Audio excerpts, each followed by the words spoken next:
En juin 2015, Nicole décide de tester en grandeur nature une vingtaine d'accessoires de toiture.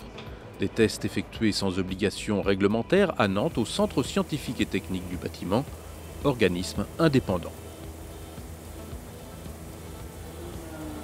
Ces deux tests, l'un consiste à étudier l'étanchéité dans un phénomène complexe d'étanchéité et de présence du vent pour mettre donc à l'épreuve les différents accessoires de toiture sur deux natures de toiture, couverture ardoise, couverture tuile.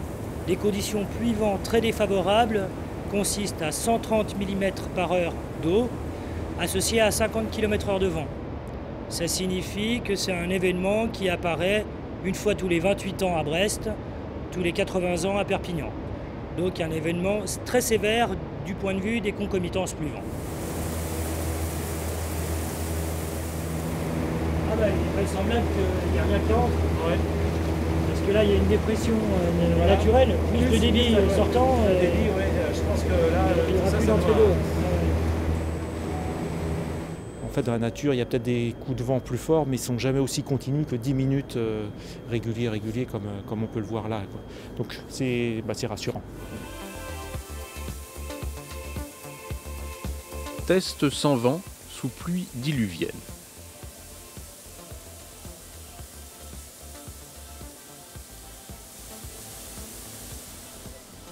Changement de matériaux, cette fois pluie et vent sur toiture en ardoise.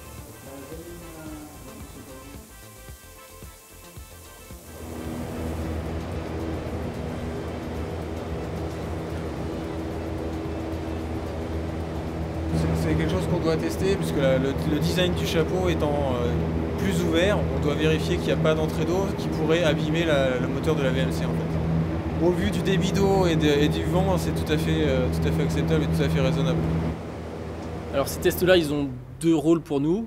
Premier rôle, plutôt un rôle R&D d'amélioration continue de nos gammes de produits. Et le second rôle, c'est un rôle plutôt commercial dans lequel ces tests indépendants vont permettre aux clients d'avoir une véritable certification des produits Nicole à la résistance grand vent et à la pluie.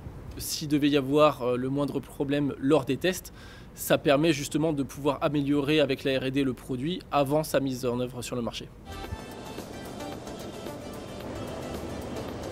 Changement de test, donc changement de veine d'air. Ici, les maquettes vont être palier par palier et sous 5 angles différents exposées à des vents allant de 70 km/h à 200 km/h et ce durant 1 ou 2 minutes.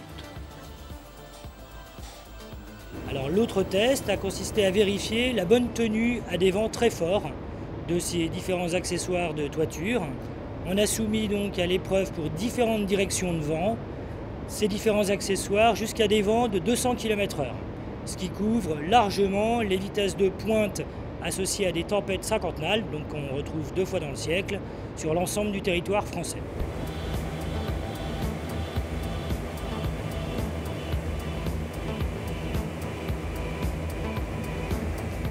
C'est des tests qui viennent confirmer toutes nos simulations. C'est ce qui va nous permettre d'appuyer, notamment par le biais d'un organisme indépendant, nos tests internes.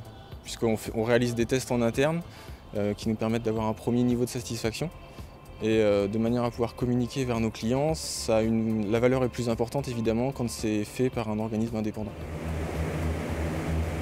On est souvent à notre bureau, je dirais, quand on fait de la conception, on imagine des sollicitations sur nos produits, mais on n'a pas tous les jours l'occasion de voir ce qui se passe en réel et d'être un petit peu au cœur de l'action, entre guillemets.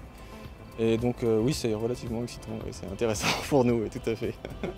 Et tous les produits Nicole ont passé les tests avec succès, comme en témoigne ce rapport édité par le CSTB.